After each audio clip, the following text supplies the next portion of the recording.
A very good afternoon, everyone. BFSI Board is happy to announce July 2024 as the banking month. And today we are having the first webinar on the banking month in this year, 2024, on the topic Digital Transformation of Banks from Caterpillar to a Butterfly. And we are really honored and privileged to have with us as our speaker CME Dr. P. Sivarama Prasad sir, former Assistant General Manager, State Bank of India. We welcome you, sir. We are Yes. also honored and privileged to have two chief guests today. CMA Partho Chaudhary sir, he is the former Chief General Manager, RBI. We welcome you, sir. Dr. AC Raut sir, he is the former Executive Director, Bank of Maharashtra. Welcome you, sir. From the Namaskar, sir. From the institute, we have our chairman, sir.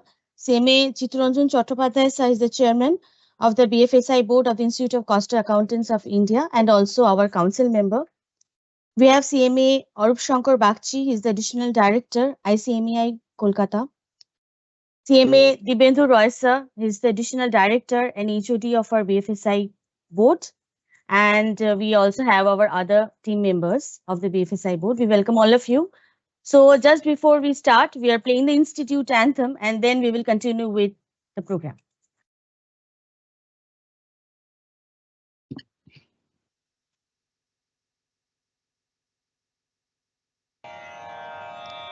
असतो मा सद्गमय तमसो मा ज्योतिर्गमय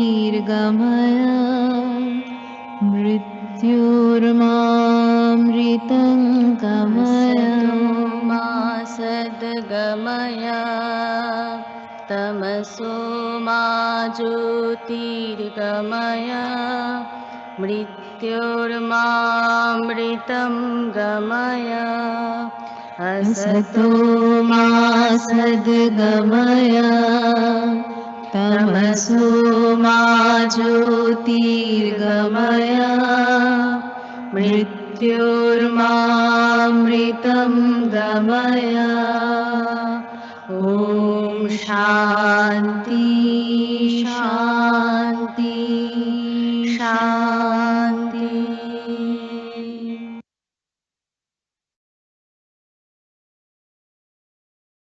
So now I would request our chairman, sir, CMA Chitranjan Chattopadhyay, sir, for his welcome address. Thank you, Indaki ma'am. First of all, I beg to be excused that I am not visible because of some technical, disruptions in my maybe in my system. But of course, I'm able to see everybody here. Those who are our esteemed speakers. I just convey my good afternoon to you all, and also I convey my thanks to you to participate in this very day of the inaugural day of the our inaugural day of our banking month, and we are observing this banking month, and I think you do not require further elaborations why we are observing July as a banking month. Especially we have with us two very doyen of the banking system. One is our CGM, ex-CGM of Reserve Bank of India, our own member, CMA Partho Chaudhary. I welcome you, sir. And also we have with another, a very knowledgeable banker, who is having the grassroots level knowledge, as also he has worked in the corporate credit for many days. Dr. AC Raut is with us. So what can be the best combination of one central bank, ex-central banker, commercial banker is with us? Would be just putting this program in the, they will be rather lighting the candle of this program, because we have got many other programs in this month for this on the webinar. We will be holding webinar. Let me just tell you that this month we are planning to have some other, programs which would be very much, I think, relevant for your life in the banking system. Today we are having digital transformation of banks from caterpillar to butterfly. And next we'll be going for DIFI, distributed lending. Then we'll be going for open banking, then white label banking, then InsurTech. So all these in our programs in this month we'll be doing, or will be maybe it will be continuing this program in the next month also. But before that, I must express my gratitude to the personality, Dr. CMS Sivarama Prasad, our own member, who has always been giving us many directions, who is really helping us in our thought process to have further reaching to the unreached in the banking areas. And basically, let me convey my heartfelt thanks to Mr. Dr. Sivarama Prasad. Thank you, sir. Who himself is a driver in our journey in this BFSI board. Therefore, in this particular program, I welcome you all. And friends, I just want to mention one or two very important issues. If you see that no country can have a healthy economy without a sound and effective banking system. And the bank have always remained in the main participants of the financial system in any country. And the banking sector offers several facilities and opportunities in their customer, and therefore it should be able to meet the new challenges posed by technology and other internal external factors. With the establishment of the first bank in India by British, the banking sector has made rapid progress in various places. Before the establishment of banks, the financial activities were handled by money lenders and individuals. And due to that, people had to suffer a lot because of ignorance and many other reasons. So as to overcome such problems, the organized banking sector was established, which was fully regarded by the government. In India, Reserve Bank of India is the main governing authority and has been bestowed with extensive powers to work as central banking authority. The Reserve Bank of India was established in April 1, 1935, in accordance with the RBI Act 1935. And as it is evident that the most of the Indian population resides in rural areas, therefore banking sector had to make a number of reforms in its working in order to survive for the existence.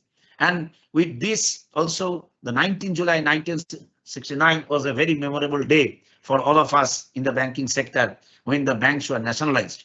Nowadays, Indian banking system is working very efficiently in the country, and therefore we understand that we should dedicate 1 month, especially July month, to be the banking month. And we are proud to host it, 4 years consecutively in a row. And we are very happy that our members are really enjoying this, and our members are also contributing to the BFSI sector with the knowledge of cost and management accounting, as also the data analytics, credit analyst, and other things they are doing in the banking system. With this, I welcome you all. Hope to see you in the other webinars also. And I welcome all our esteemed guests and our speaker today, Dr. P. Sivarama Prasad, in this program. Thank you. Thank you, sir. So I would like to now introduce our chief guest, one of our chief guests, Dr. A.C. Raut, sir. He is the former Executive Director, Bank of Maharashtra. Prior to that, he was the Chief General Manager of the State Bank of India. He is an insolvency professional, also registered valuer on securities and financial asset class. He is a social auditor. He is an independent director. He is a member of our BFSI board. He is an MSc in Physics, MBA Finance. He is a certified associate of Indian Institute of Bankers. We welcome you, sir. Now over to A.C. Raut, sir, for his address. Sir, please. Good afternoon, all. Dear Mr. CMA Chittaranjan Chattopadhyay ji, CMA Partha Chaudhary ji, and Dr. Sivaram Prasad, Mr. Divyendu Rai present, and Madam Indrakhi, and dear participants. It is a great tribute to the Indian banking and financial system that our institute is organizing such a wonderful program. And I think last year also we had a big theme, but mostly it was pivoted towards the senior citizens and also how to just inculcate the savings habit. But this year's program as such, it is quite high-tech and quite more relevant to our participants, mostly from the CMA fraternity and also the bankers present over here. And as rightly told in the beginning, that this is a combination of a central banker present and a commercial banker also present. It can be a beautiful amalgam where we could also exchange our ideas. But thing is that we do also have Dr. Sivaram Prasad, whom I know well. He is an ex-senior colleague from our State Bank of India. And in fitness of things, you have called him. I shall tell him he is the fittest person. His doctoral thesis is only on the digital transformation in the banks. He has seen not only banking in India, banking abroad, and an excellent paper he had put it up. It was an harbinger of studies, banking studies on the digital technology adoption by the banks. So that institute is really honored to have his wisdom today. I shall tell you, friends, I joined the banking in year 1983 as a professional. I was a student of MSc Physics, very lean and thin guy. When I joined the bank, I was asked to sit in the counter first because in State Bank, we are supposed to know the work customer interface is the first thing. And opening an account, it used to take so much of time. And the ledgers, and why I'm telling I'm a lean and thin, the ledgers are so heavy. One ledger will be weighing around 10 to 15 kg. I remember like that. But nowadays you go to the banking, it is totally paperless banking. And in the Indian banks, if at all you have a look at them, and the foreign banks, the digital adoption by the Indian banks, it is something super. I had been to 3 countries. I had been to Germany, saw their banking. I had been to the USA also, Kellogg Institute, saw also the glimpse of banking there. Also, I had been to Australia. There I had the privilege of going to their central bank and also to their, the stock exchange. Their entire stock exchange is built up on blockchain technology. The entire banking, it was also moving towards blockchain technology. And also this customer interface, no more it is personal driven, where even 50% of the customer queries are being answered only by the robots. And the entry of AI is something artificial intelligence, the way it is going to invade all sectors, including banking and financial sector. Friends, there is an unimaginable growth of technology in the bank. Banks are more appreciable. It is only the customers are driving the changes in the entire banking. Always, Indian banking is compared with what is happening with the latest technology abroad, and Indian banks are quick to adopt this type of technologies. Be it our Infosys, which runs the Pinnacle, or TCS, State Bank of India, which runs on the TCS. And you will just see the digital adoption and digital absorption by the bank is so high. What is what? It is totally end-to-end solution, end-to-end digitization has taken in the bank. The moment you are onboarded into the banking, till your final journey, be it deposits, be it lending, nowadays also our cross-selling. It is something, you will be surprised whether I'm entering a supermarket of banking and finance or something. And this during last 10 years, the face of banking has changed due to the JAM revolution. What is the JAM? That is Jan Dhan. You might have seen within a very short time of 2 months, all the banks were led to open around 50 crore accounts. How did they do it? It could not have been possible simply by manual processes. It was only technology came to their big rescue. And looking at the speed of the PM, The entire, the bankers also, they match those speed. And it is the sector which has drawn, a lot of praise and adulation from the Prime Minister himself for those drive for which India is known. And you just see Aadhaar, like Aadhaar technology, JAM, JAM is nothing but Jan Dhan, Aadhaar and mobile. These three things have totally revolutionized our entire banking space.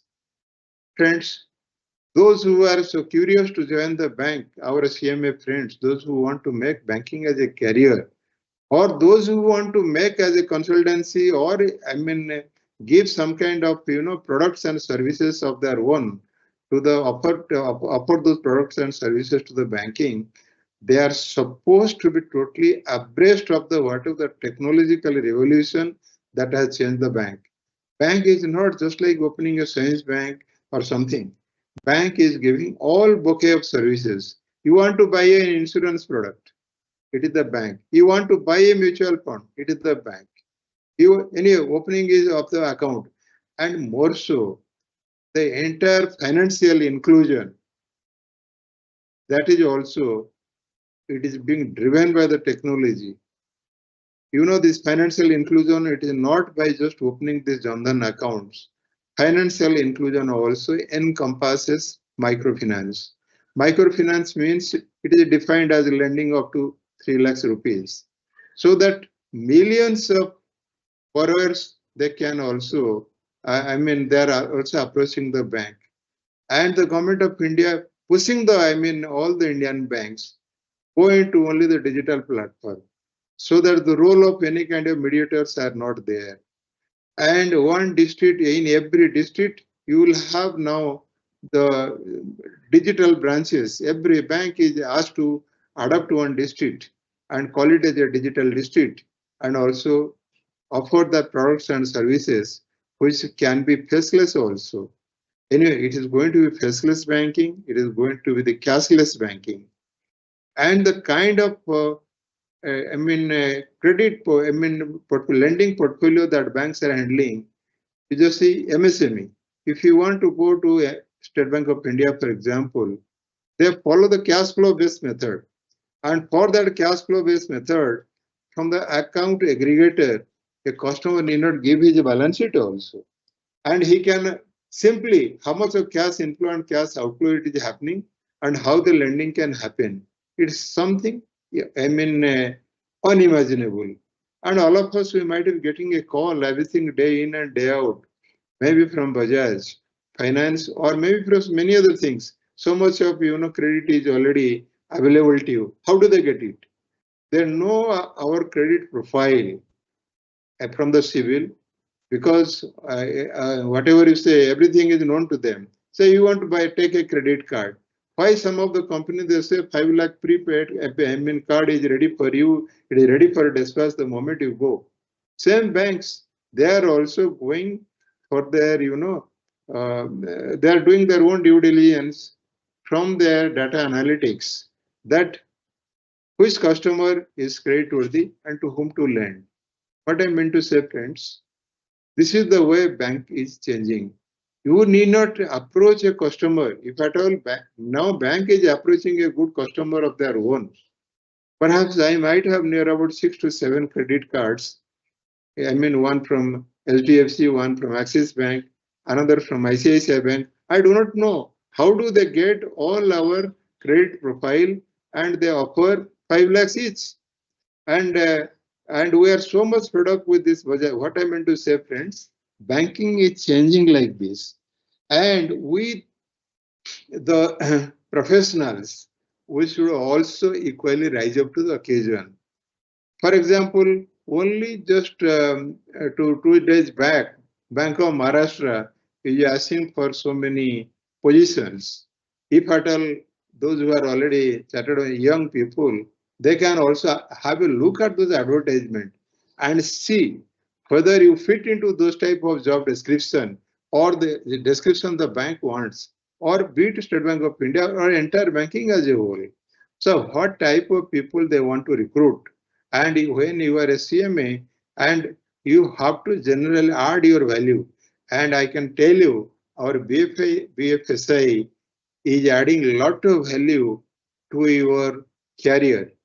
And actually, everything we can discuss, not only from the payment system we talk about, then now the risk management, fraud detection.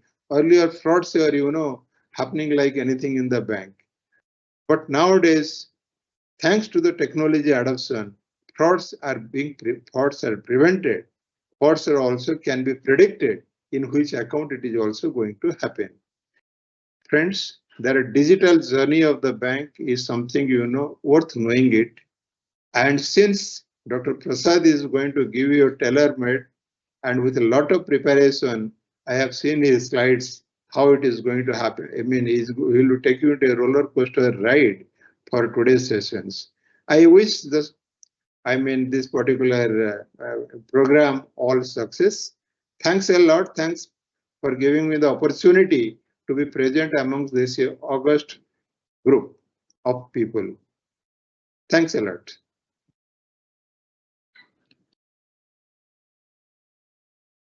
Introducing our another chief guest today, Seme Partho Chaudhuri sir. He is the former Chief General Manager, RBI. He is a Bachelor of Commerce with honors from the University of Calcutta. He is a fellow member of the Institute of Cost Accountants of India, Certified Associate of Indian Institute of Banking and Finance, Diploma in Business Finance from Institute of Chartered Financial Analyst of India, Certificate in Treasury and Risk Management from the Indian Institute of Banking and Finance. He is a Diploma in International Banking and Finance from the Indian Institute of Banking and Finance, Certificate in Anti-Money Laundering and KYC from Indian Institute of Banking and Finance. He has worked in RBI for 36 years and retired as the Chief General Manager in May 31, 2024. He has worked in the area of the currency management, reserve management, and as dealer in foreign exchange, supervision of banks and non-banking entities, government banking.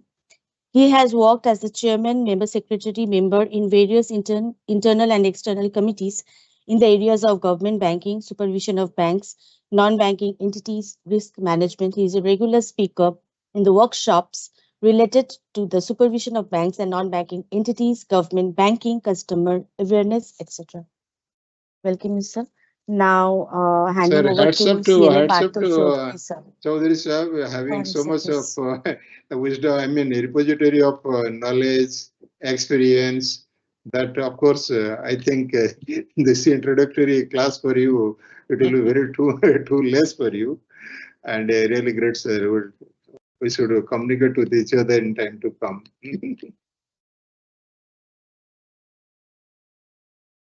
Namaskar to everybody. I hope I am visible and audible. Yes, sir. Right. Yes, sir. So CMA Chittaranjan Chattopadhyay and his senior colleagues in the institute, respected Dr. Raut and Mr. Prasad. It's great privilege and honor that institute has invited me to speak on this occasion, on this topic, which in my view is a very relevant topic from different perspective. And as Dr. Raut has correctly said, when a commercial banker and regulator both present in the same forum, then it always gives a 360-degree view of the things which is expected from a particular sector. Now, briefly, I think Dr. Raut has very aptly described the importance of this month and this event, which happened over 50 years back, which in my view, it has completely changed the financial sector, especially the banking sector scenario of our country post-independence. Now, when we talk about this significant change in the financial sector, the approach of the lender and the interrelationship between the depositor and the banker, I will just flag a few points where, in my view, was the emphasis given at that point of time. That is social upliftment, coverage of the banking in our country, including the remote areas, safety and security of the common person's deposits, and technological development as we progress in our journey for high-tech banking. Now, we have already heard Dr. Rao very detailed flagging the issues which we have traveled so far. He has also highlighted the challenges or the expectations we have from the customer's point of view looking ahead. Nevertheless, it is accepted fact that we have come a long way. And I have no hesitation saying that State Bank being a leader in increasing the coverage of banking in our country, even the remote places. Incidentally, my last assignment was as Ombudsman for the Northeast region, where I have seen the significant contribution of the public sector banks in the remotest place of India and the confidence they generated among the common people. One, in educating them about the privileges, the necessities of having bank accounts to come to bank and the safety of it. Now, when we are talking about safety of it, I want to highlight one issue that we have to sharpen our service.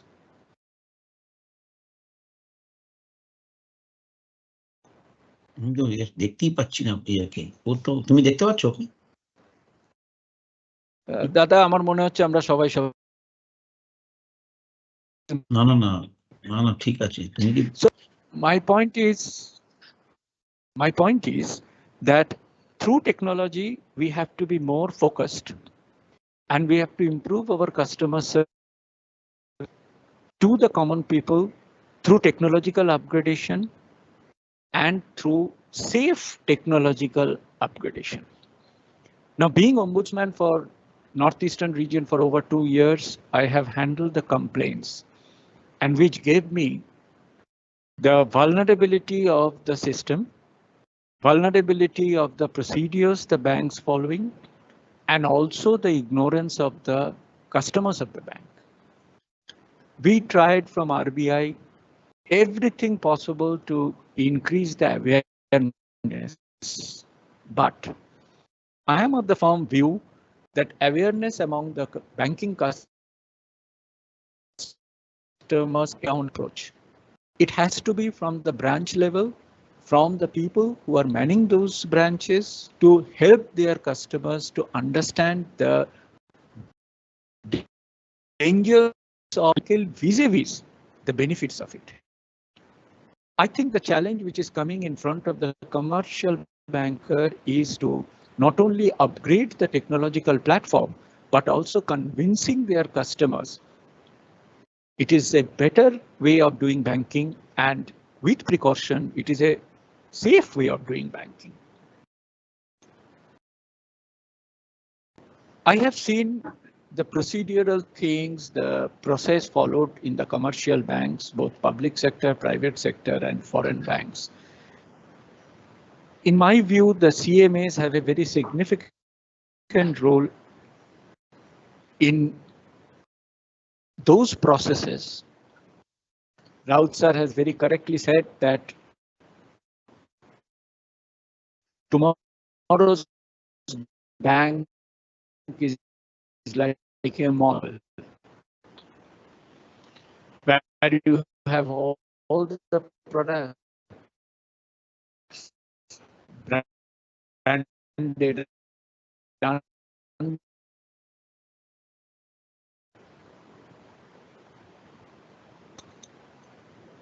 Am I corrected? Yes, you are visible. Am I audible? Okay. So Yes, sir. I was talking about that it is okay. I was talking about walking into a bank branch will be like walking into a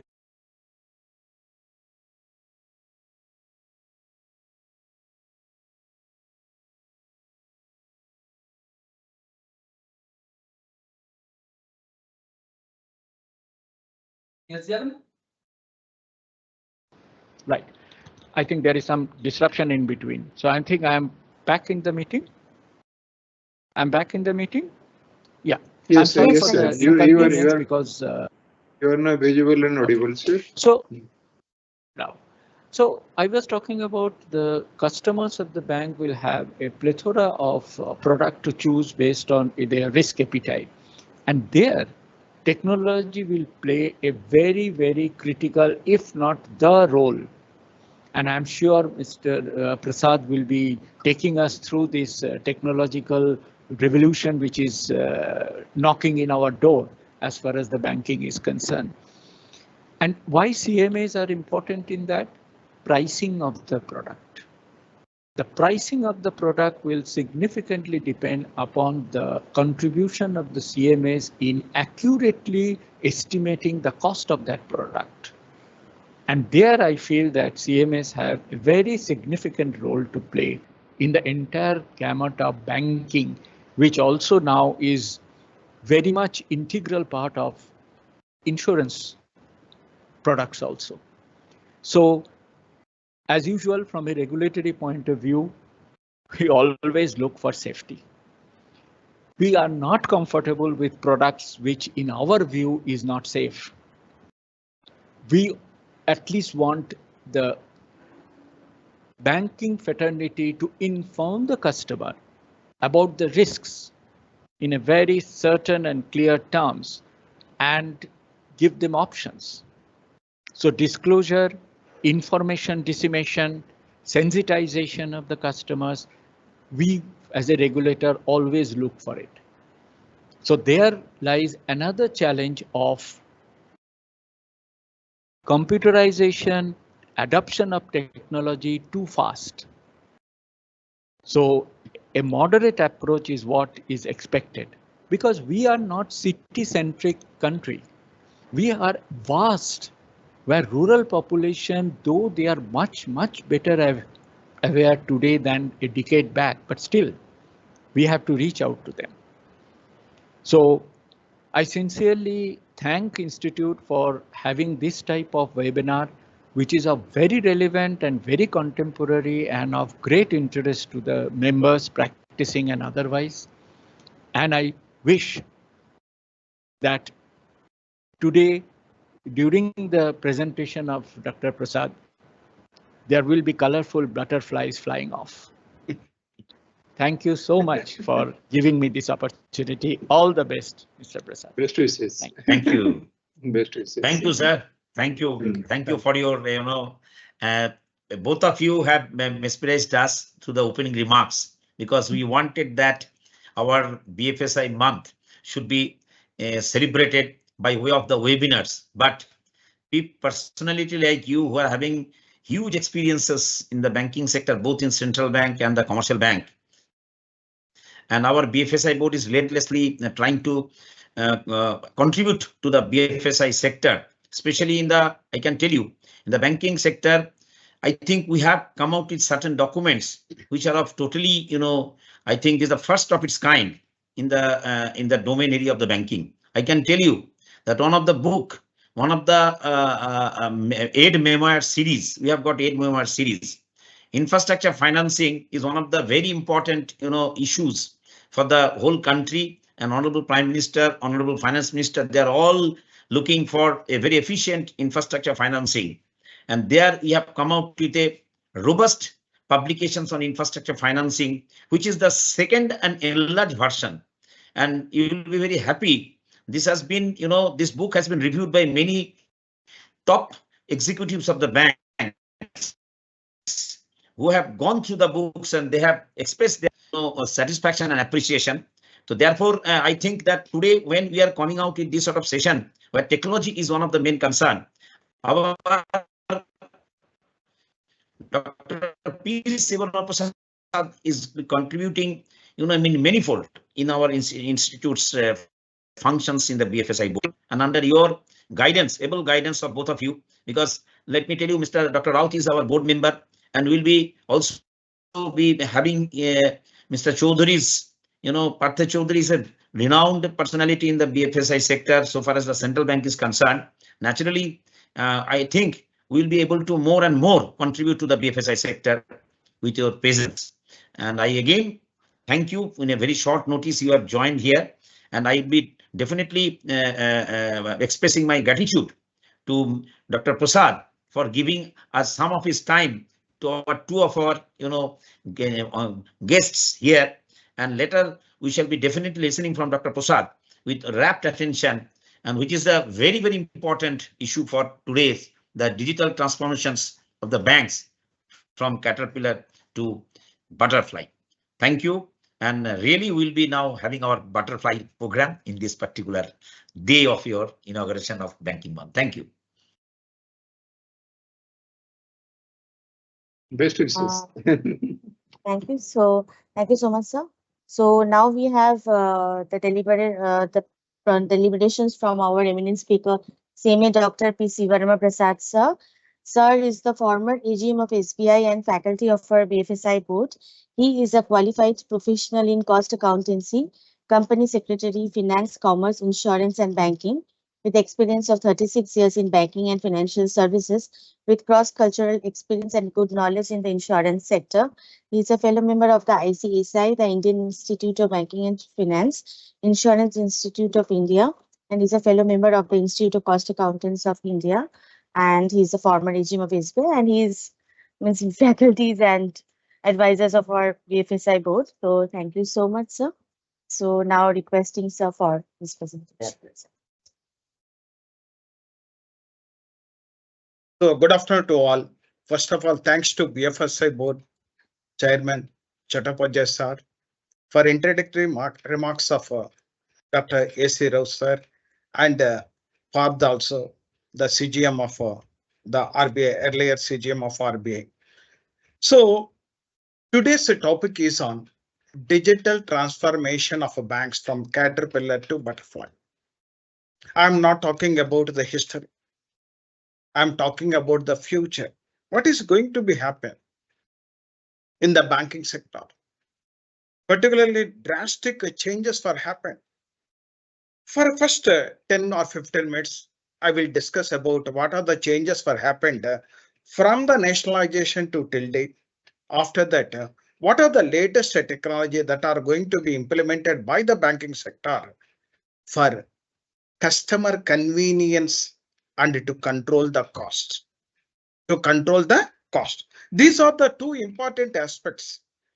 Customer convenience, because of the centric point of any transformation that is happening in the banking sector is the centric person, particularly the important or vital person is the customer. Without customer, there is no bank. If at all he is not offering any deposits, no lending activity. So that's why I will discuss in detail up to the 4 o'clock.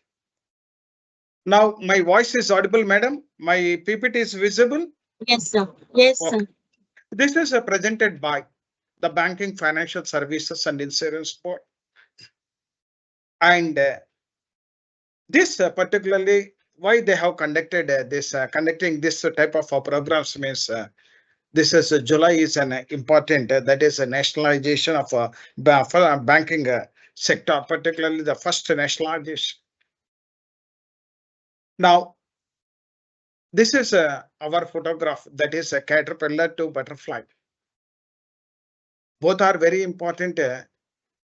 Caterpillar is important and a Butterfly is also important. Why it is important? Caterpillars play a significant role in the ecosystems as they are essential part of the food chain, serving as a food source for various animals.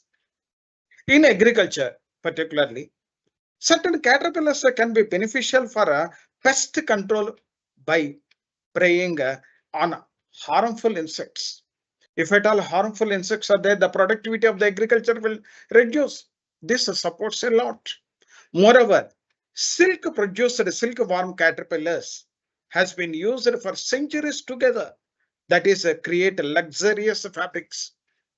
The ladies, they are wearing the luxurious fabrics. That is from the silkworm caterpillars. Overall, caterpillars contributed to the balance of ecosystem and they have been practical uses for mankind. Not only that one, once it is turning to butterfly, certain advantages are there, particularly the pollination. Additionally, some caterpillars or spaceflies contribute to pollination and help maintain the biodiversity of the system. Now, that's why banks are also called backbone to the economy.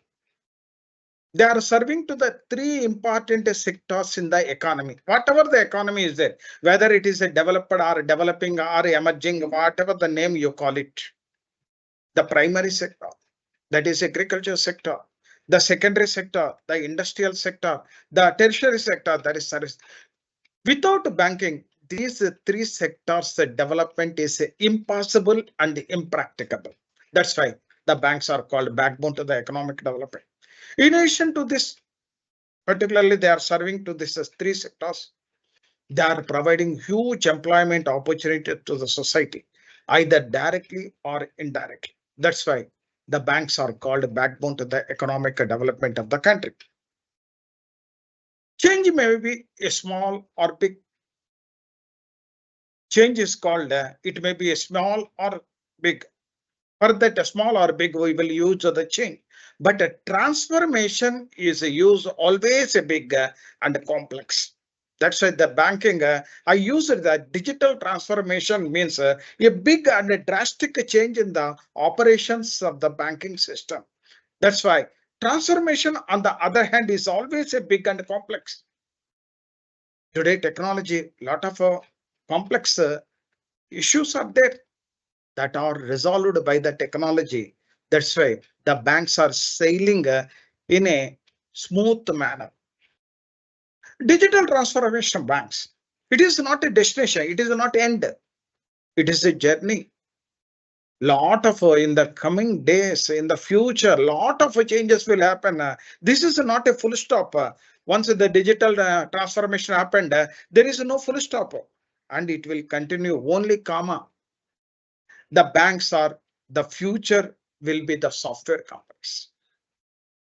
Why? Because today we are using the word commercial bank. Today, fintech banks, financial and technology, both are mixed together, is called fintech. The banks of the future will be the software company because it is a technology driven. So to provide the service to the mass means ours is the largest economy, particularly the population wise. So to serve the people, the brick and mortar banking is not suffice. So the technology is very much required. That's why the bank's future will be the software company. Most bankers now dream to become the butterflies. They're dreaming. Every bank, even cooperative banks also, or regional rural banks also. Why not implement the technology and grab the business in the market? Even small finance banks, nearly 13 banks are there. They're also thinking how to use the technology in my bank and grab the business and increase the market share of the banking system. So the most banks now dreaming the become the butterflies and a transformation in the banking.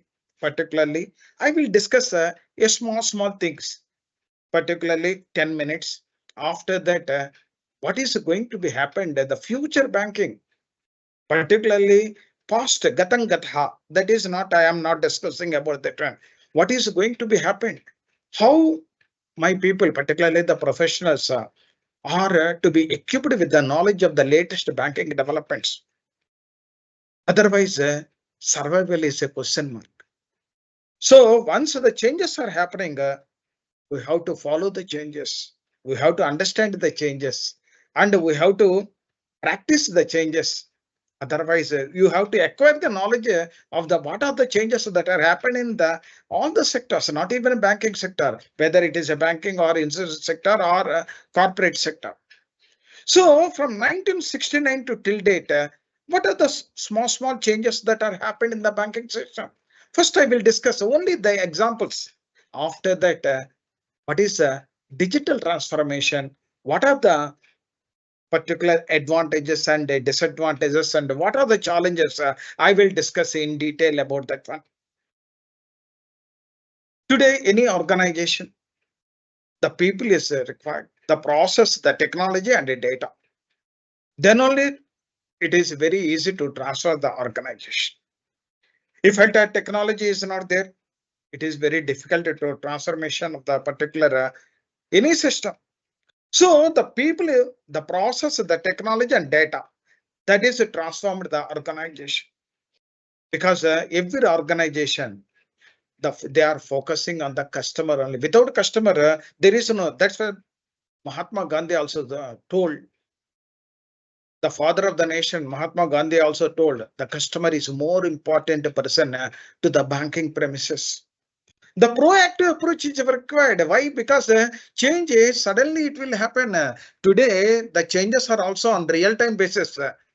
Earlier, in particularly in my childhood, the deposit rate of interest every 1 year or 2 years, normally it will change. Today rate of interest may not be there in tomorrow.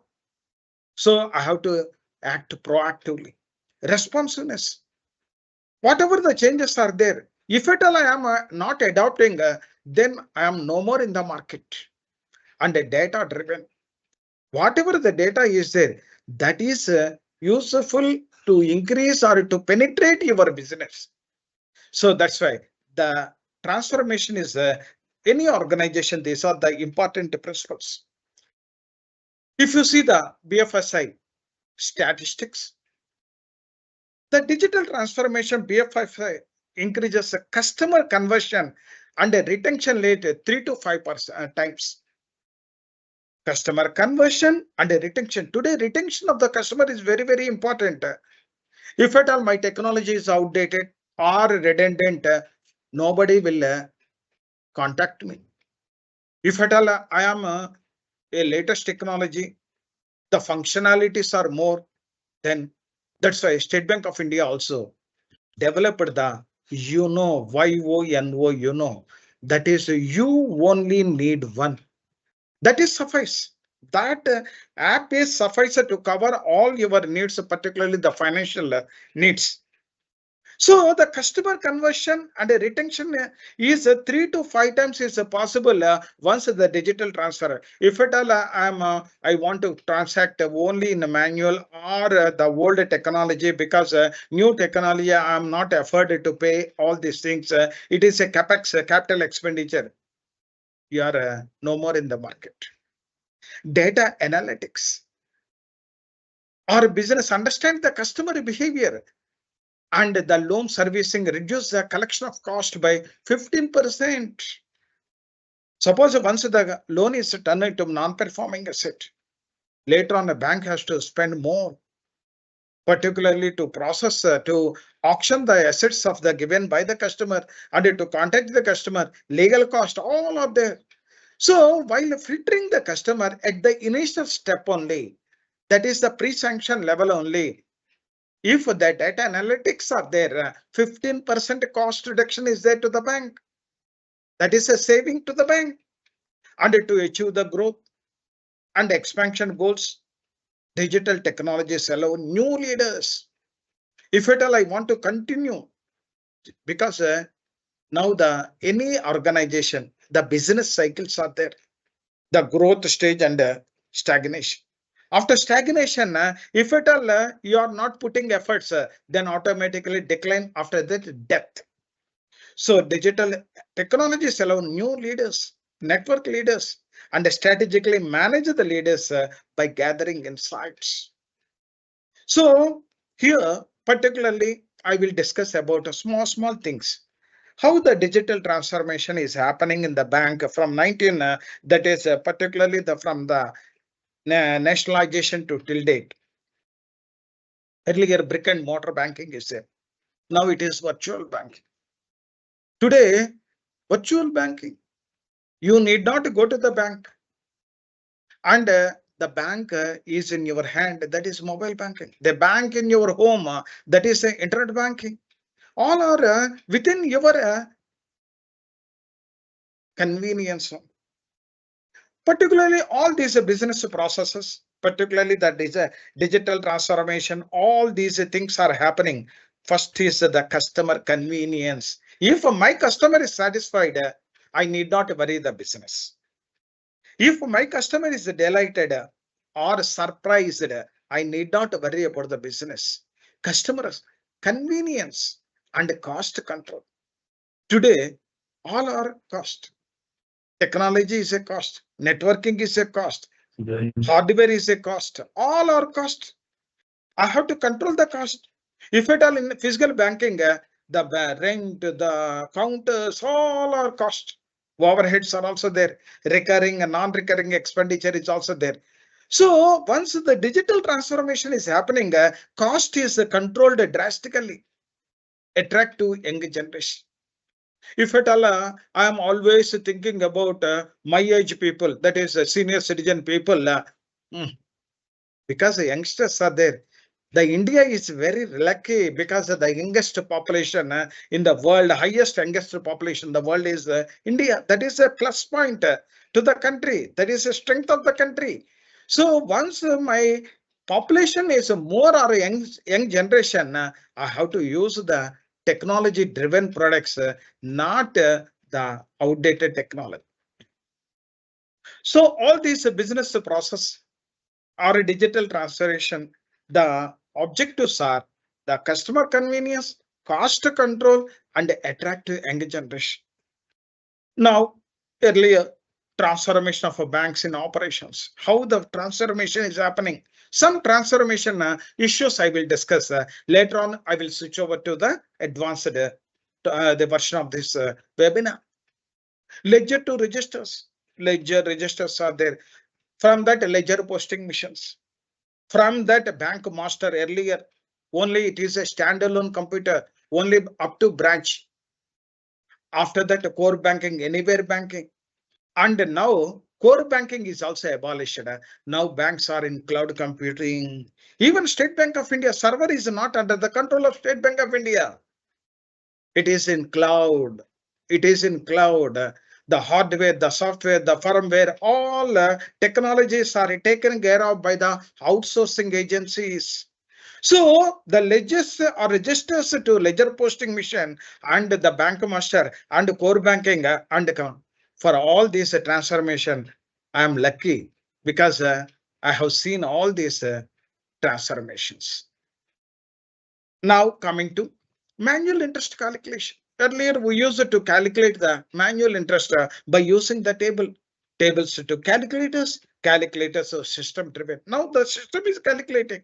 I need not to calculate. That's why income leakage is very less in the banking system.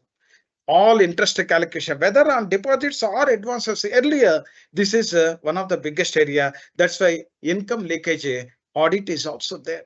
Today, that is no more. And a transformation banking operation, branch banking to central processing center. Today, the branches are only the sales outlets, only marketing outlets. All are happening at the central processing CPCs.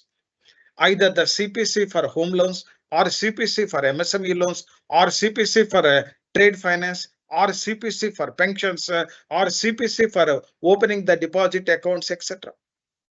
Earlier, we used to check to demand draft, demand to RTGS, NEFT to now UPI.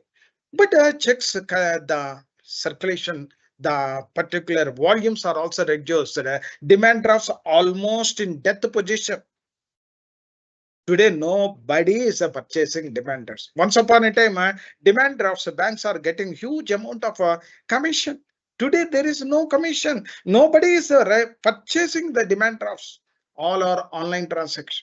RTGS is there, NEFT is there, or UPI is there. Physical currency. Today, we are using physical. Even in Hyderabad, now morning, I asked the auto wala, I'm the 60 rupees that fare. So can I have the 40 rupees? Sir, no change. You please use Google Pay or Phone Pay or whatever pay is there. And even post office also, no change. So here, all people are habituated from physical currency to digital currency, particularly the digital currency, central bank digital currency. CBDC is a central bank digital currency. that was introduced in 2022.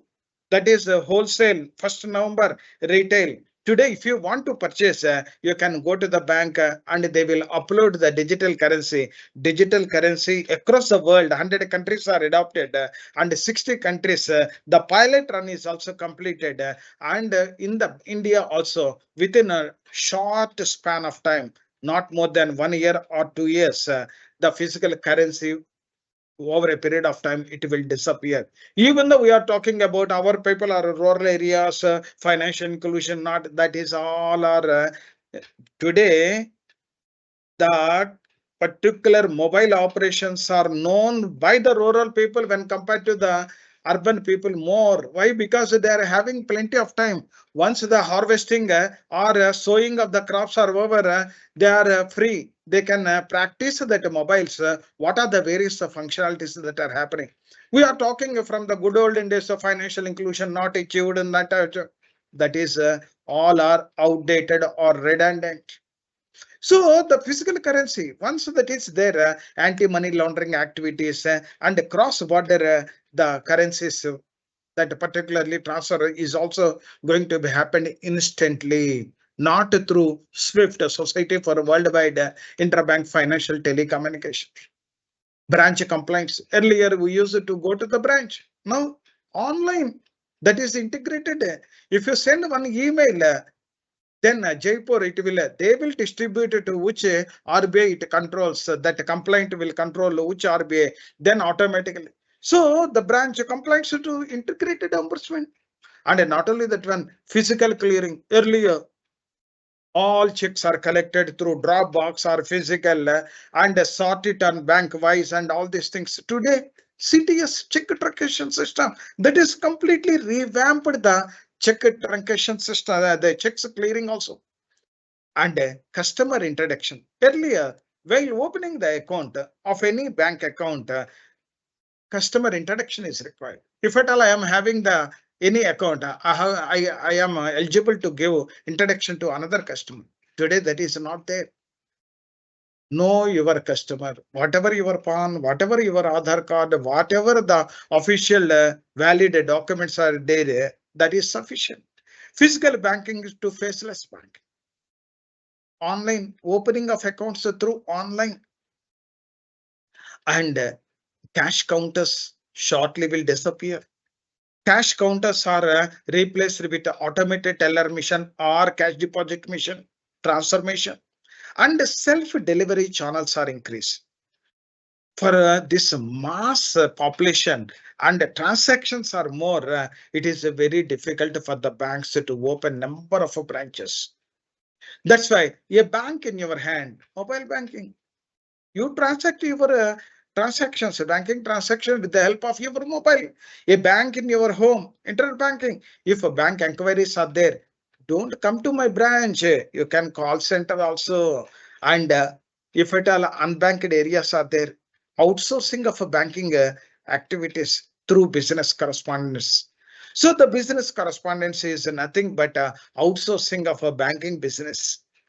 All these things are a transformation is happening. And a loans are sanctioned at the branch to pre-approved. You need to visit to the branch today. Pre-approved loans based on my CIBIL rating, based on my existing accounts, the system will prepare the matrix and they will identify some grade and according to grade the system will generate some amount and automatically it will come to your mobile. If you wish you are eligible so and so amount, if you want you click and put it as, then automatically your account will be debit, your loan will be credited and credited to your savings bank account. Thereby, no stamp duty, no documentation, no application fill up. All these things are not required. So that type of a radical transformation was happened in the banking, happening in the banking industry. Trimming of the branches. Today, the footfalls of the branches are lean. One day, I visited to one of the branches in State Bank of India, Khairatabad. In one branch, particularly the real estate, the branch premises square feet is 3,000. Then I have seen the vouchers. Vouchers means the transactions of the branch. Daily they are handling only 20 transactions. For 20 transaction, 3,000 square feet real estate cost, is it economically viable to the bank? No. So now 2,500 to 600 square feet. 600 square feet is also high side in the coming days. This was happened in, I visited in 2003 in different countries to study the best banking practices. And most of them were implemented India's largest bank, that is State Bank of India. At that time, Singapore also, small shops are called bank branches. Here, sofa set, counters, all this one, thereby it increases the cost, thereby the benefit to the customer will reduce. Once the cost is reduced, then automatically the lending rate will reduce. Because in the lending rate also, cost of operations will also built into that. Bank branches were shifted to banking operation process to central the processing center, and branches are called marketing outlets. Today, the branches are called marketing outlets to market the housing loan, to market the car or education or personal loan or MSME loans like that. And the customer crowding at the branches disappear. Hardly in the Khairabad branch 20 customers, but 10 people are there. And how much it cost? And now the people are migrated or shifted from branch to ATM or CDM or internet banking or mobile banking or call center. And now earlier 10 to 2, earlier I am talking about not now, earlier 10 to 2 banking. Now it is shifted to 24/7 banking. Manual transaction to wire transaction. Today there is no vouchers. Earlier, whenever I am withdrawing the amount, I have to prepare and a special signature to be verified. Today, insert the card, take the cash or transfer the amount to another account by mobile banking or internet banking. And the usage of pen, there is no pen usage in the banking system now. All are through keyboard only. Transfer from that one to this one, the usage of that type of a transformation. And the transactions advice earlier in the banking system, once the debit or credit, they used to send one advice to the customer. Today, SMS or email. Branch banks are shifted from basic business to financial supermarkets. Today, banks are called financial supermarkets because under one roof, the bank products, mutual funds, credit cards, whatever the financial products are available, all are available under one roof. That's why banks are called financial super. These financial supermarkets for cross-selling or upselling or cross-selling, another name is called selling of third-party products. Now earlier, we used to verify the customer 5 C's: character, capacity, capital, collateral, conditions, so many things are there while giving the loan. Now today, CIBIL rating. Now CIBIL rating to credit risk assessment. So the transformation in advances also like that. Not only that one. In Indian BFSI sector is a growth trajectory 31% year-on-year basis. 31% growth rate. For that, if at all old or outdated or redundant or manual systems are there, is it possible to handle that type of a volume? 31% year-on-year basis growth. Financial institutions face challenges, changing industry regulations, and the intense competition is there. Today, cutthroat competition is there. Price war is going on. If at all State Bank of India reduces 0.25, another bank reduces another 0.5. Like that, cutthroat competition is there, and the increase in the operational expenses. So in order to avoid all these things, in order to control all these things, shifting market dynamics are there. Companies are adapting disruptive technologies like artificial intelligence or machine learning or blockchain technology or tackle these challenges. Whatever the challenges today, to increase the penetration or to control the cost or to face the competition, only solution available to the bank is implementation of latest technology. Either it may be the artificial intelligence or machine learning or blockchain technology, whatever the latest cloud computing or whatever the latest technology is. Then only survival is possible. Otherwise, the banks will no more. They can close the shutters also. And they can apply for the Reserve Bank of India to cancel the licenses. So the transformation, digital transformation is very, very important.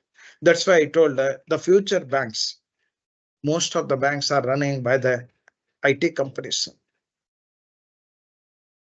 Now, the top 10 tech trends driving the business growth in the banking sector. 5 top technology trends are that is to be implemented, or otherwise I am no more. I am no more means bank is no more. So the top 10, the 5 technologies that is important for every bank. If banks are not adopting, they need not think about their future growth. And they will not satisfy the stakeholders. They will not pay the adequate dividends to the shareholders also.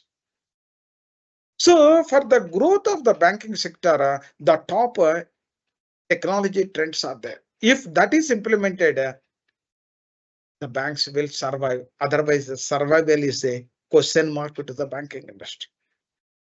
What are the top 10 technology trends that are to be implemented in the Indian banking system? The 5 key trends, expectations from technology leaders, particularly in 2024, particularly the bank top management has to think about this one. One is hybrid and multi-cloud adoption. Cloud. Once the cloud computing is there, your problems will be solved. You need not incur the capital expenditure. Use and pay. That is a meter reading. Like electricity, we are using and pay as per the meter reading. In the similar manner, cloud also. Thereby, the capital expenditure or revenue expenditure for hardware, software, firmware, humanware, whatever the wares are there in the cloud, all the technology, all are to be borne by this. The latest technology is possible. The volume of data. Suppose take for example, if at all the customer base is increasing, then a bank has to take a call and the board has to approval to purchase a higher version of the hardware, and it will take some time. In the meantime, servers are slow. All these problems are there.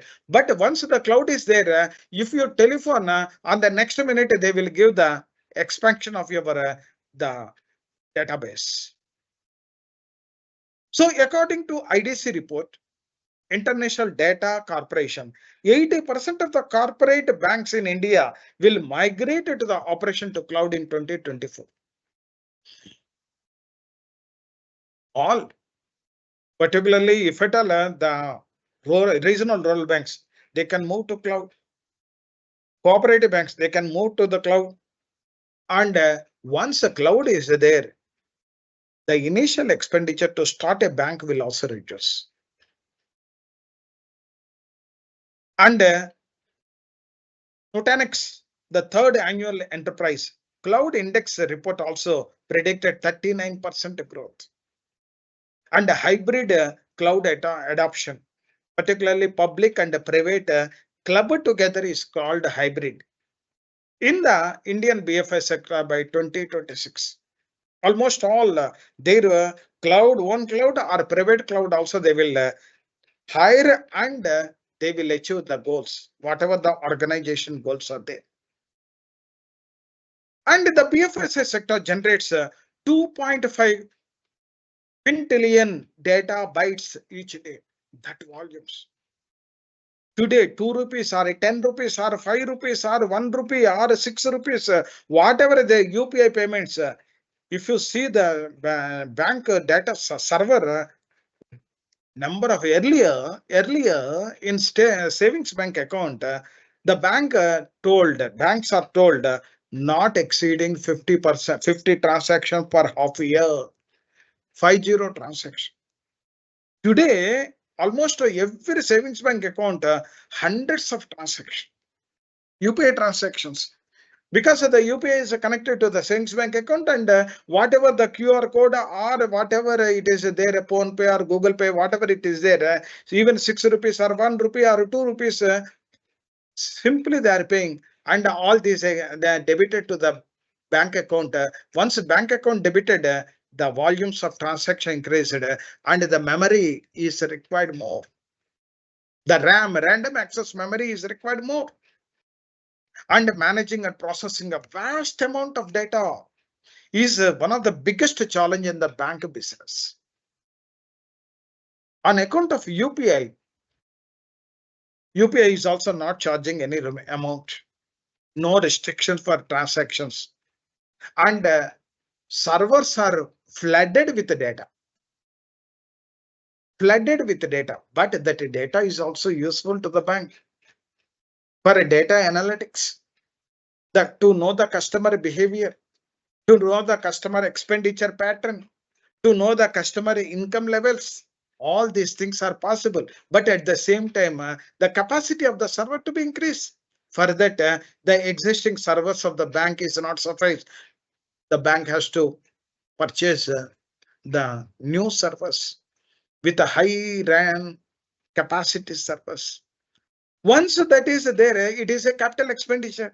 In addition to that, again, a system software engineers or systems administrator or the business continuity plan or disaster recovery management, all these things, again, a recurring expenditure.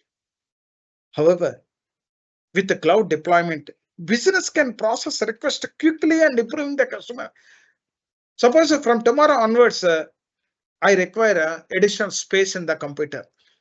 Call the cloud. First, tomorrow also, you please increase 10% of the space in the memory. Immediately, within no time, he will increase. But if the cloud is not moved, the bank has to purchase hardware with capital expenditure. Moreover, cloud solutions offer better data security than on solutions, on-premises solution. Cloud, they are taking a lot of precautionary measures. Take for example, Mahesh Cooperative Bank is there in Hyderabad. The cyber attack was happened on the server, that to general ledger balance. General ledger balance means nearly 14 crores they have debited to the general ledger, not customer account. The bank, the total amount of 14 crores debited, and immediately some messages are coming, and immediately they inform to the cyber police. Immediately they stopped that further reduction of the loss to the bank. So once the data is in a cloud, then safety will increase. But cloud selection is also very important. Everybody will start cloud computing. No, who is providing the services, security-wise, mitigation of risk and all these things. Since the data privacy regulation become the most stringent, enterprises need to adhere the data security compliance, whether they are adhering the data security compliance or not. And cloud solutions allow quick and easy integration of various platforms. Suppose if at all I want to use particularly different versions, or I want to introduce new products, I want to introduce particularly the call center integration or ATM integration or CDM integration or mobile banking integration or whatever the changes are there, immediately quick and easy integration is possible. Seamless data configuration analysis, ensuring the business scalability. Tomorrow onwards, my business will grow by 10%, means instantly once the cloud is there, I can use the cloud and I will give the direction. Only meter using, whatever the usage of my the system is there, to that extent only I have to pay the amount, like electricity meter reading. Bank business also use cloud computing to monitor the transaction in real time and prevent fraudulent activities. If at all real time, some of the banks, The server capacity is not up to the mark. So to process the transaction, it will take some time. In the meantime, connectivity lost. Once connectivity lost, his account will be debited and parked in a system suspense account. So once the cloud is there, these problems can be averted or avoided.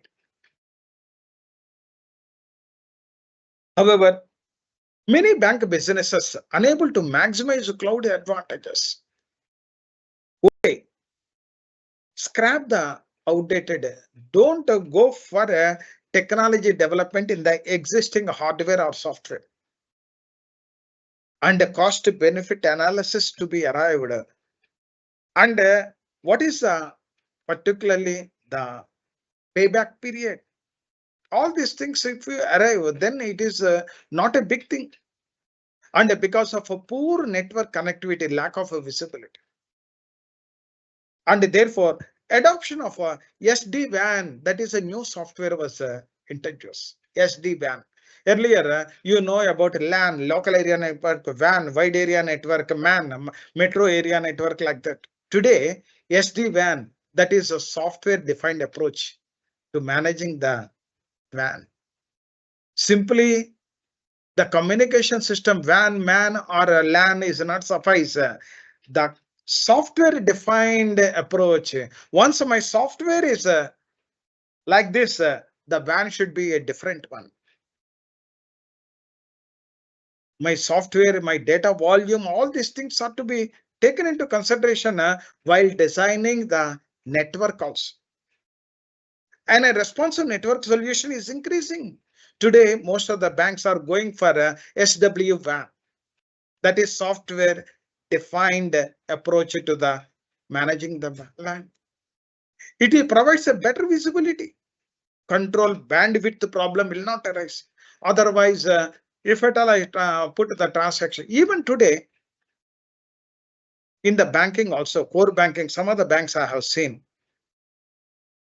bandwidth versus productivity. Some of the banks they are thinking bandwidth means they are simply keep quiet.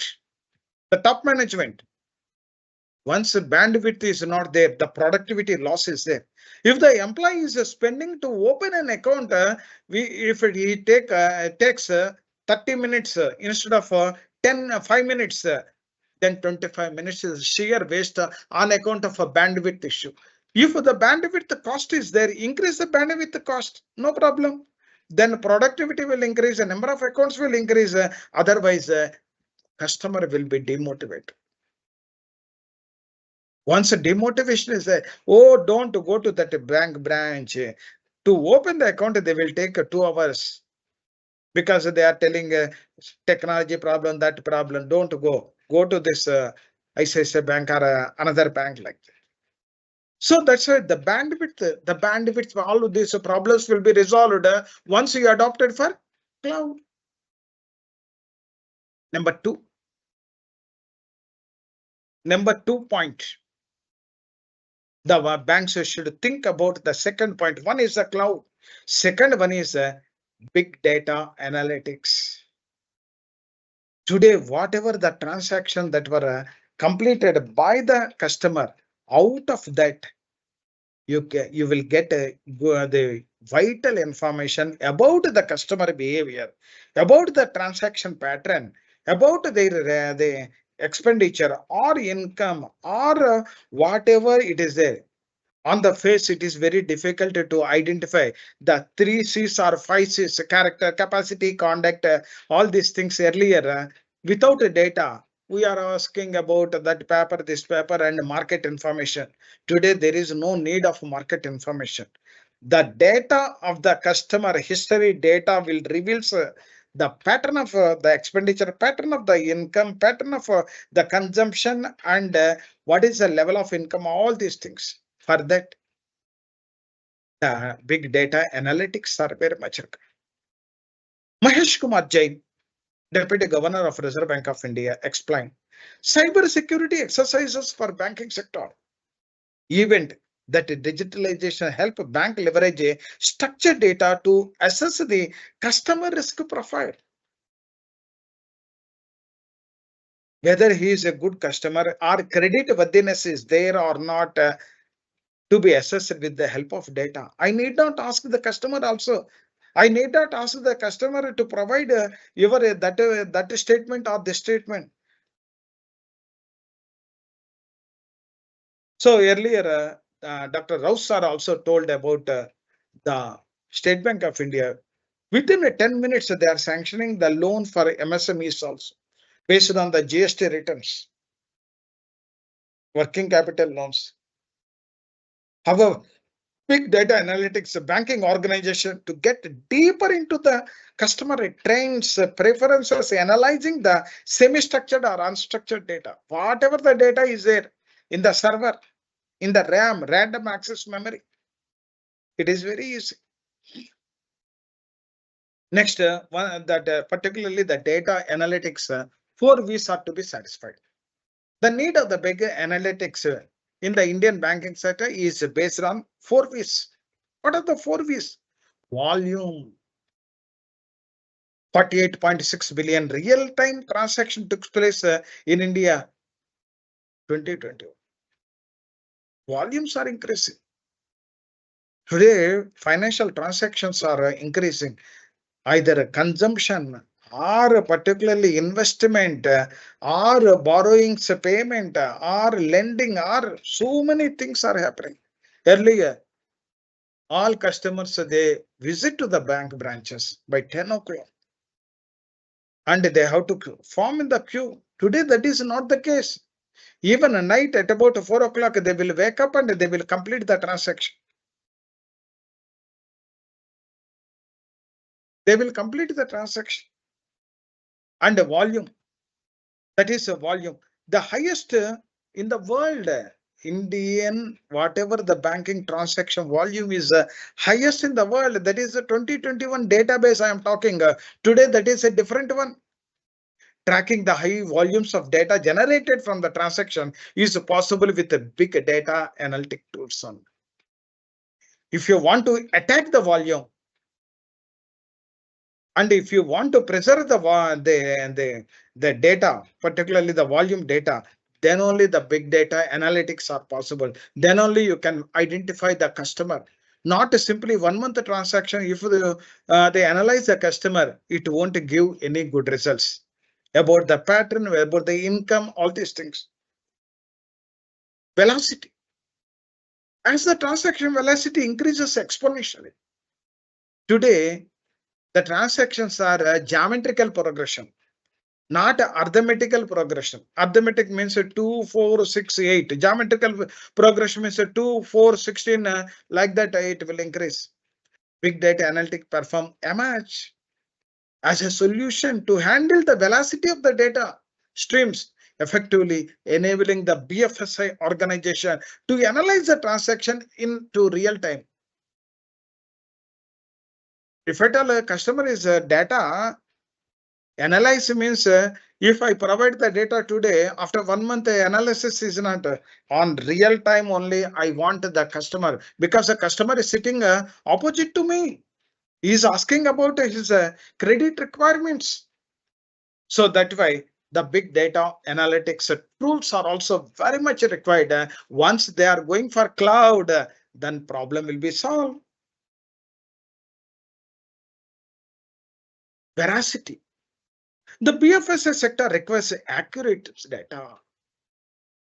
Garbage in, garbage in, garbage out. If at all I am keying wrong data, today in some of the banks, P. Sivarama Prasad, Hyderabad, if at all they want to send any communication, where it goes? In Hyderabad. That's why some banks, they introduce Project Ganga, cleaning of the data. If the data is accurate, the results will accurate. If garbage in, garbage out. So the veracity of the data, accurate data collection and processing. In 2006, particularly, Harvard Business Review reported dirty data. In some banks, they don't key all the information. Tuck, tuck, tuck, tuck, tuck, tuck, submit. All are blanks. That's why today, what is happening? they have put a asterisk. Compulsorily, you have to fill up the, otherwise the cursor will not move to the next field. So some of the people, what they are doing, 999999. The system is taking, the system don't know about the cell number. All nines are 9618439123 like that. And characterized by the inaccuracies and inconsistencies. On that data analytics, how it is possible? Once that purified data is there, then results will be good. Cost of US economy, $3 trillion annually on account of garbage data. These figures have skyrocketed in the boom of Indian economy and increase the user data volumes. So the big data analytics plays a crucial role in the banking industry in the coming days. It provides high insights about the entire customer journey. If at all I want to continue the customer, or I want to leave I want to disconnect the customer, means it depends upon the data only, not approaching the bank people. And he need not approach also. Enabling the business to find the hidden customer interaction points and improve the onboarding, payment and the deposit costs. It also boosts innovation, operational efficiency and risk management. If data accuracy is there, I can develop the risk matrix also. And the operational efficiency will also be there. If not, all these things are waste. The number 3 out of 5, 2 are discussed. One is the big data and analytics. First one is cloud computing. If the banks are doing that one, in future they will continue. Otherwise, they will disappear. They will vanish also. The top management should think about all these things. Simply, this is not a simple topic subject. The digital transformation is the need of our. Otherwise, no survival. No, I will distribute the brochures in the newspaper. I will give the advertisement in the newspaper. My people will contact door-to-door campaign. All are wasteful exercise in the present scenario to mobilize the banking business. Building resilience is the top priority of the BFSI industry because of intense competition is there. We have to sustain. Otherwise, on real time only, the competition is also increasing. This involves improving the operational efficiency. If at all I am not operational efficiency, catering rapid changing customer demands, innovating new solutions, focusing on cyber security, then you need not think about that bank. Being a CMS also, what are the developments that are? Suppose we are talking about the stock audit or concurrent audit or particularly the agency for special monitoring or government commission, all these things. In future, the audit will be happen from your office only. You need not visit to the bank. Today, the customer is not visiting to the bank. Tomorrow, the auditors will also not visit to the bank. That was implemented in State Bank of India on trial run in Uttar Pradesh also. So all digitalization, whenever they are giving any loan, all documents are scanned and available. While verifying that one, the scan is also simultaneously you can verify and assess what are the mistakes that are done by the bank. So the traffic jams will also reduce because your house is your office. So this involves operational efficiency, catering the rapid changing customer demands, innovating new solutions and focusing on cyber security. And backhauling traffic from different branches, ATMs using traditional van. Today, the total van system is to be changed. That is outdated or redundant. Whatever the ATM connectivity is there, whatever CDM connectivity is there, all are under wide area network system only, that is communication system. Today, that is outdated. SD WAN is there. That is to be implemented. Then only the problems will be solved. Backhauling of the traffic from different branches, particularly in villages also, the WAN is not working properly. That's why even though installation of a ATM is there, no, the number of hits of the ATM is reduced. Because a card inserted, cash is not coming and account is debited means then customer will be desperate. Traditional WAN network does not support the real because volumes are increasing, the server capacity to be increased. Once the server capacity to be increased, you have to purchase additional servers, which requires additional capital expenditure to the bank, leading to latency. Therefore, financial institutions are unable to expand their branches to different locations, operate remotely. Today, WAN is outdated for the banking system. Earlier, that is 20 years back, we learn LAN means local area network, WAN means wide area, MAN means metro area network. All are redundant. The technology obsolescence rate is increasing. Hence, the banks are replacing traditional network with the SD-WAN.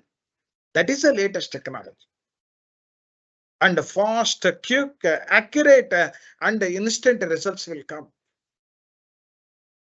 Seamless interconnectivity across the different applications and device. One server with the server, branches are linked, ATMs are linked, CD, cash deposit machines are linked, all merchant people, they are swiping the cards. POS mission, point of sale mission, crores transactions are happening. If the server capacity is not there, once the merchant swipes and if not debited, then automatically the bank risk will increase. Seamlessly interconnectivity across the different. That's why all banks should implement the SD-WAN instantly. Otherwise, they will not continue in the market. It increases the data processing. It increases the bandwidth. It increases the better security due to end-to-end encryption. End-to-end encryption is also there. So that's why security is also there. That's why the bank's third point is they have to implement the network is SD-WAN. And fourth one, artificial intelligence. If the banks are not going for AI, we need not think about that bank.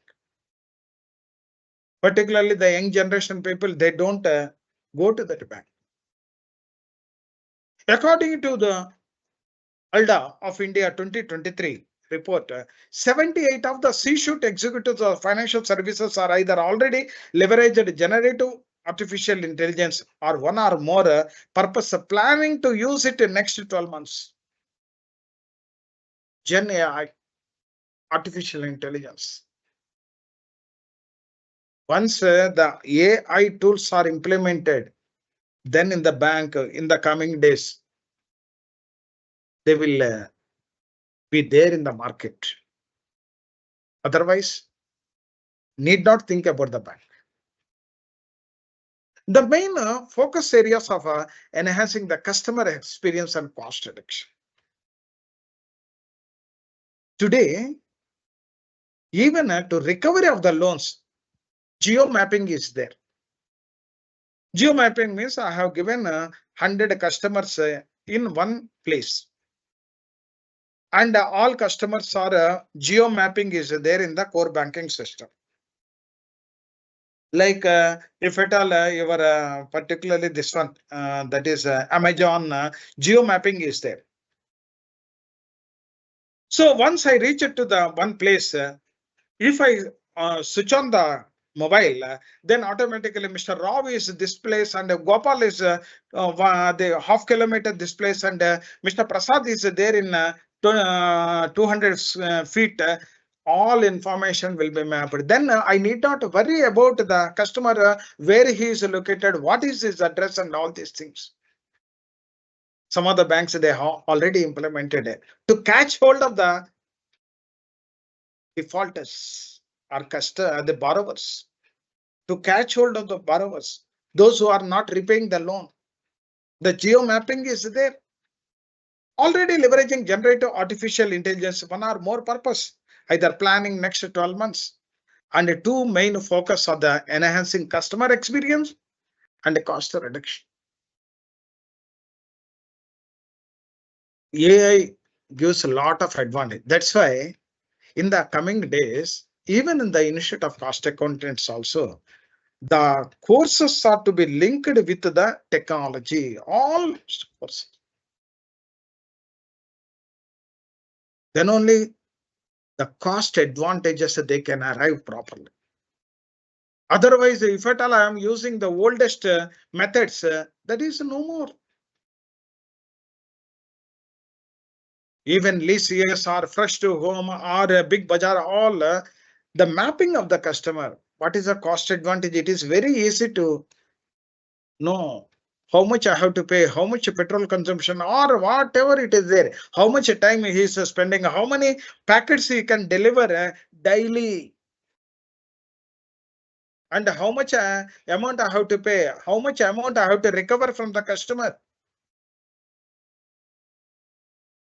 And the banking organizations is also deploying the specialized teams to leverage the Gen AI for business growth. While 83% of the banks wanted to collaborate with external partner and 61% wanted to build in-house also.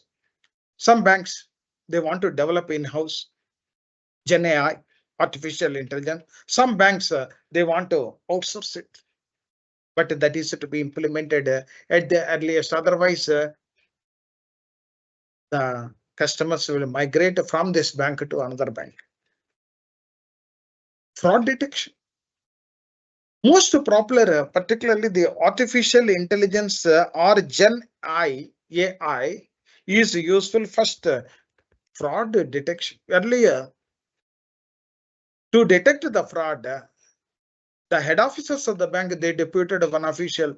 He will stay for 1 week. After that, he will give the report. The report goes to the top management and they will again investigate so many. After 2 years or 3 years, they will give the punishment. Today, the suspension or a dismissal of the employees who are doing wrong things is not a big problem to the banking industry. Real-time basis, they can do the suspension or dismissal. Because the proof is there. Okay, acts are also suitably modified, particularly the IT Act. So the fraud detection prevention, artificial intelligence and machine learning algorithms analyze the real-time transaction and payment methods. That's why FIU-IND, Financial Intelligence Unit, Government of India, FIU-IND, Government of India. Every day, all bank servers automatically populated the data of suspicious transactions.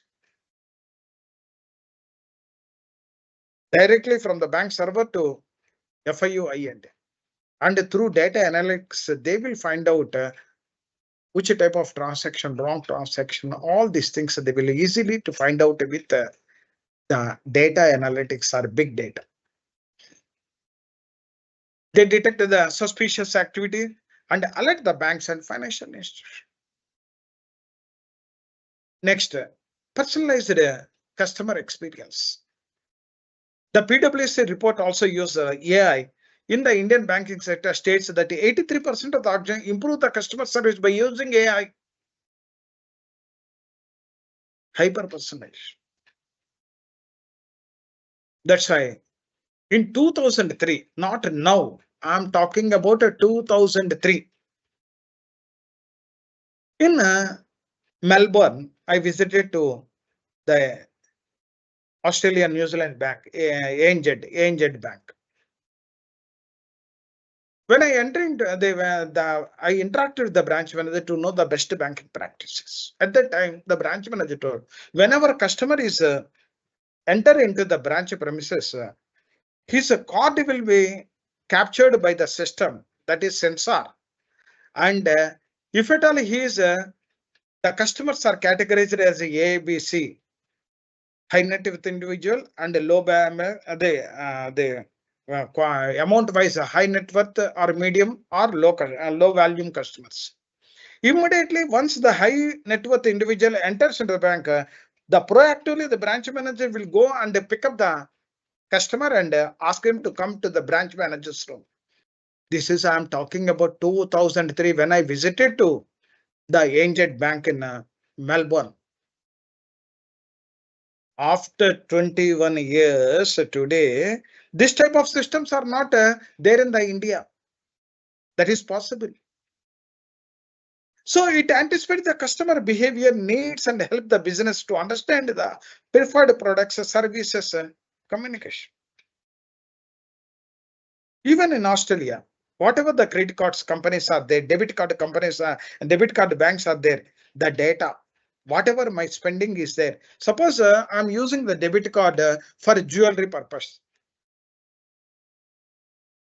Then the bank will send one communication to me, Mr. Prasad, we are providing jewelry loans. If you wish, you can avail.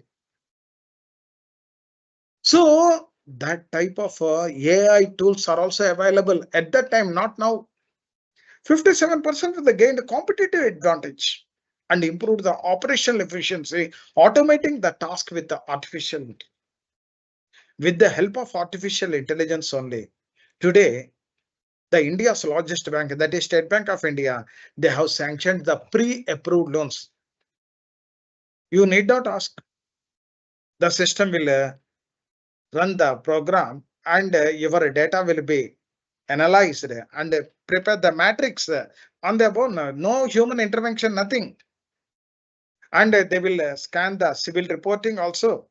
And the CIBIL report, repayment of your existing loan and the deposits, all are calculated, and it will throw some rank. Based on the rank, limit will be fixed. Immediately, automatically the system will generate one SMS. So based on the history file, you are eligible this much amount. If you want, immediately you can put S. Then automatically system will develop, the system automatically creates a loan account and credits the loan amount to your savings bank account. For that, no application, no stamp duty, no KYC document. Already KYC documents are there. So here the automation, the artificial intelligence is also very important. So advantages, that is advantages. Automated customer service chatbots. Today, everybody still in India, they are not accustomed to use the chatbots. Chatbots are under artificial intelligence 1.2. Enterprises use AI-powered chatbots for better and faster customer interaction. For that, you need not call the call center people.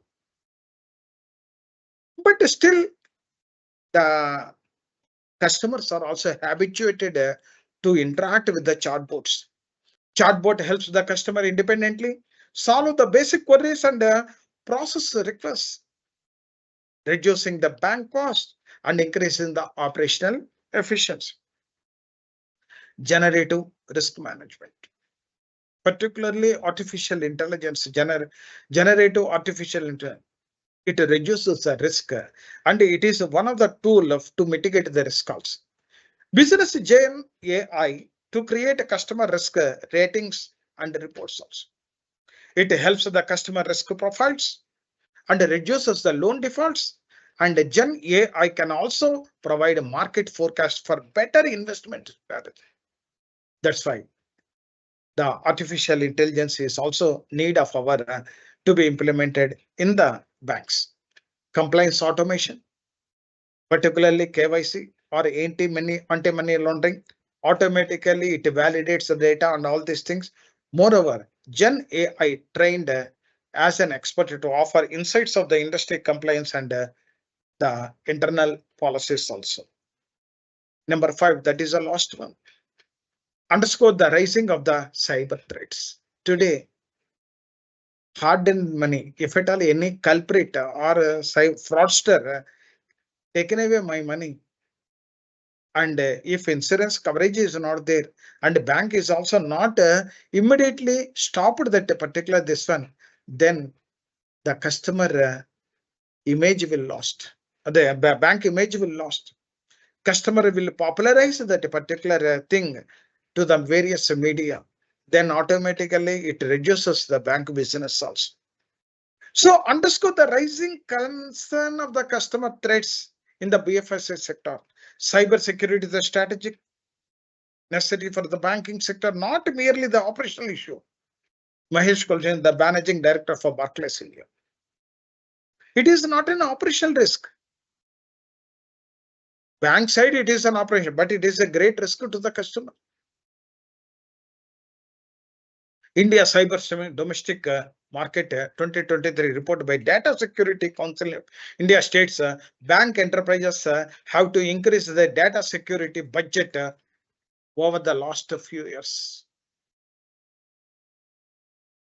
That is required. Otherwise, they will lose the customers. And some technologies invested. Zero trust architecture is also there, that is to be implemented in the banking industry. Traditional security mode verification from external users, but internal users can easily network. Then once that architecture is implemented, then that problem will resolve. Zero trust architecture network security model requires external and internal agents to verify the identity of access the data network, preventing the unauthorized access and fraud risk. Because suppose they take for example point of sale machine is there, POS. They are accessing my server via their servers or MasterCard or Visa or different. So here zero trust architecture is also one of the development to mitigate the frauds, to access or to attack the server by the cyber fraudsters. SOC, next gen SOC, that is a Security Operations Center, is a centralized team that monitor, detects the cyber breaches. Banking business are to use SD-WAN for SOC. That's why SD-WAN is one new technology that is gives a lot of advantages to the bank. Better visibility in operations, security audits and assessments. It involves a periodic network hardware assessments. All these things can be vulnerabilities. All these things can be avoided. CNAPP, Cloud Native Application Protection Platform, is a consolidated tool. Workload protection of the data security. New technologies are happening. Today, the one of the important item to the top management of the bank is how to improve the technology, how to mitigate the technology, risk of the technology. SD-WAN security, advanced network infrastructure, seamless collaboration, all these things are there. Privacy by design. The cyber security framework that focuses on implement of robust policies and technology at initial stages of application of the development. So all these things are in the coming days. We will see if the banks are not adopted, then leave it of the banks nationalization and the public sector, private sector, leave it of all these things. Next, the losses of non-performing asset are much less than the fraud. Frauds are business grow, the reduction in the growth level of the business. If today the banks are facing two big challenges, one is increase in the non-performing, second one is the frauds. If a technology adoption is not there, asset liabilities mismatch will happen and frauds will increase, and it is very difficult to maintain the liquidity position of the bank. So to conclude, BFSI organization leverage of artificial intelligence or machine learning or blockchain or cloud technology to grow their business. However, these technology pose data privacy and security risks, making customer organization vulnerable. Hence, banking and financial switching over to traditional network to SWWAN or network infrastructure enables the bank organization to achieve the digital transformation goals and data security. An SWWAN solution facilitates the streaming data flow, loading, all these things. 58 a banking business intending to deploy the next 2 years this SW. Some of the IT companies, they are providing all these things. To know more about tomorrow's banking system or whatever the developments that are happening in the bank system, the BFSI board of the Institute of Cost Accountants of India offers one good course. That course is FinTech course. If at all you want to do any audit work, or if at all you want to provide any services, or if at all you want to provide any services to your clients about the banking system, and all these things, you should know the latest banking, the ever latest banking, not latest, ever latest banking. The ever latest banking is through FinTech course. The BFSI board is giving the offering that course. That course is advanced certificate course on FinTech. And once you learn, then you know the latest developments and what technology they are adopted. That technology, how it is useful to increase the business and how it reduces the risk of the bank. All these things you know better. And with this, I'm concluding. Thank you very much for your patience listening. And thank you very much to A.C. Rao sir and the Reserve Bank of India CGM Pad sir and Chittaranjan Chattopadhyay sir for giving an opportunity to discuss about the particularly the advanced technology that is implemented in the banking system. Thank you very much and thank you to all. Thank you, sir. Thank you so much for such an exhaustive presentation. And we're really honored to have you with us for this such a nice topic today.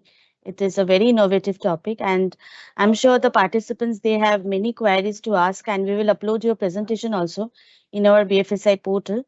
I will request our participants, if they have any queries, they can surely contact you. They can mail us for resolve of the same.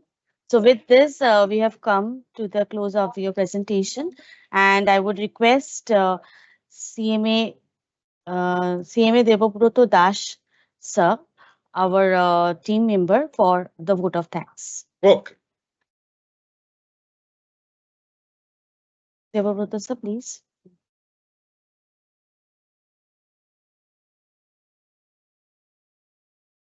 You are in mute. You are in mute.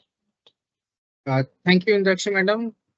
Good afternoon to everyone, and thank you for your patient hearing. I would like to thank CMA Partho Choudhury sir, Dr. A.C. Raut sir, and Sivaprasad and Sivarama sir for your time and this wonderful presentation on today's topic. Just to sum up, I would like to tell that digital transformation in banking is not just a change, it's far beyond just moving from the traditional to the digital world. The entire concept of digital transformation strategies with banking is a vital process of how bank and financial institutions analyze, interact, and satisfy their customers.